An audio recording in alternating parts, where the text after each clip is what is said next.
ഈശ്വര.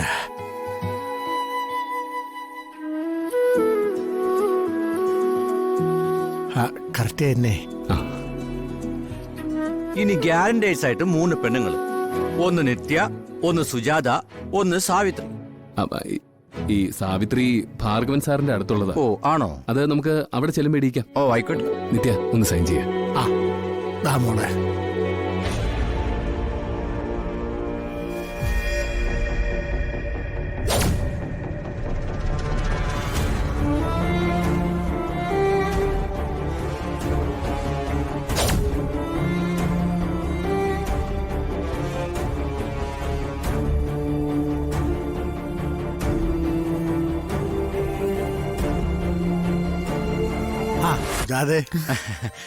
വണക്കം.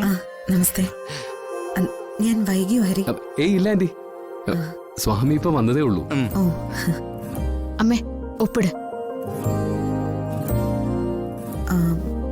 സ്വാമി, എഗ്രിമെന്റിന്റെ കാര്യത്തില് ഞാൻ സംസാരിക്കേണ്ട കാര്യമില്ല.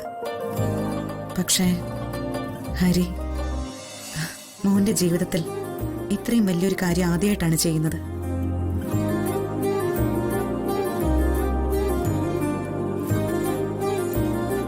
സ്വാമിയും സ്വാമിയുടെ കമ്പനിയും അതിനുവേണ്ട പിന്തുണ ഹരിക്ക് നല്ല രീതിയിൽ കൊടുക്കണം. ഹരിയെ പറ്റി ഞങ്ങളോട് പറഞ്ഞത് കൃഷി ഓഫീസർ ഉത്തരയാ. എല്ലാ ഡീറ്റെയിൽസും പറഞ്ഞിട്ടുണ്ട്. അല്ലെങ്കിൽ ഒന്ന് ആലോചിച്ച് നോക്ക്, പ്രോപ്പർട്ടി രജിസ്റ്റർ ചെയ്യാതെ ആരെങ്കിലും ഒരാൾ ഇത്രയും വലിയ എമൗണ്ട് കൊടുക്കുവോ?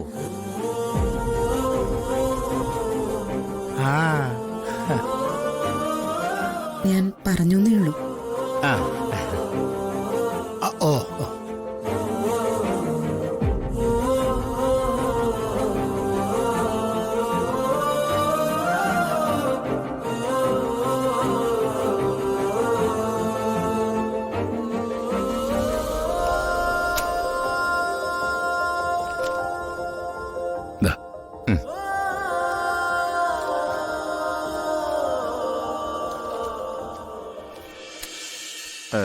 നമ്മൾ തമ്മിലുള്ള എഗ്രിമെന്റ് അനുസരിച്ച് ആദ്യത്തെ ഗഡു 75 lakhs.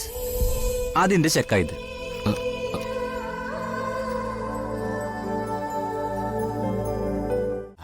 സുജാതെ, കെട്ടിടം കൊള്ളാം അല്ലേ സുജാതെ? കൊള്ളാം രാമകൃഷ്ണേട്ടാ. സത്യത്തില് ഇതൊന്നല്ല എന്റെ മനസ്സില്. ഇതെല്ലാം ഒന്ന് നന്നായതിനു ശേഷം നമ്മുടെ കമ്പനിക്ക് സ്വന്തമായിട്ട് ഒരു കെട്ടിടം. അതിങ്ങനെ ഗോഡൌൺ പോലും നല്ല ഞാൻ ഉദ്ദേശിക്കുന്നത്. നമ്മുടെ കൂടെ വർക്ക് ചെയ്യുന്ന ജോലിക്കാർക്ക് ഒന്ന് റിലാക്സ് ചെയ്യാനും അവരുടെ കുട്ടികൾക്കൊക്കെ ഒന്ന് കളിക്കാനും, അഥവാ ഇനി വല്ല പ്രകൃതി ദുരന്തമൊക്കെ ഉണ്ടായാൽ എല്ലാവർക്കും കയറി താമസിക്കാൻ പറ്റിയ ഒരു കെട്ടിടം. ഉദ്ഘാടനത്തിന്റെ തിരി കത്തിച്ചിട്ടില്ല രാമകൃഷ്ണേട്ട. അതിനു മുൻപ് ഇത്രയും വലിയ സ്വപ്നങ്ങളൊക്കെ എടുത്ത് മനസ്സിൽ വെക്കണം. സുജാത കേട്ടിട്ടില്ലേ, മല പോലെ ആഗ്രഹിച്ച കുന്നോളം കിട്ടും. അപ്പൊ പിന്നെ അത് അങ്ങനെ തന്നെ അങ്ങോട്ട് ആയിക്കോട്ടെ. വെള്ളം കലക്കി വെച്ചിരിക്കും. നമുക്ക് വേണ്ട ശരവണ, വരുന്നവർക്ക് കൊടുക്ക. അവിടെ കൊണ്ടുപോയി കൊടുക്ക് ശരവണ. കൊടുക്കാം.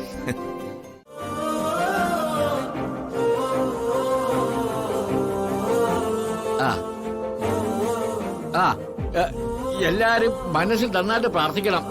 ഞാൻ നാളെ മുറിക്കുകയാണ്.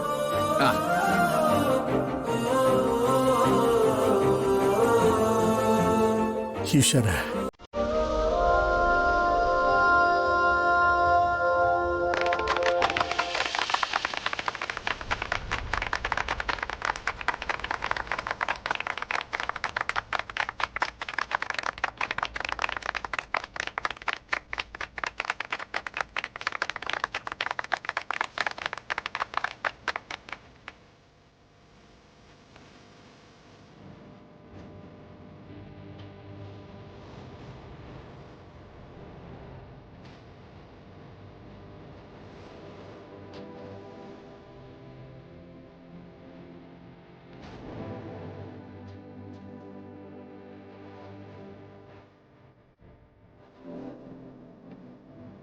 അപ്പോ ഇന്ന് മുതൽ നമ്മുടെ ഈ കൂട്ടായ്മയുടെ പ്രവർത്തനം ആരംഭിക്കാം. ഇന്ന് മുതൽ എല്ലാവരും കയ്യും മെയ്യും മറന്ന് ഇതിനു വേണ്ടി പ്രവർത്തിക്കണം. നമ്മുടെ ഈ കർഷക കൂട്ടായ്മ വലിയൊരു വിജയമായി നമുക്ക് മറ്റുള്ള കർഷകർക്കും കാണിച്ചു കൊടുക്കാനായിട്ട് പറ്റണം.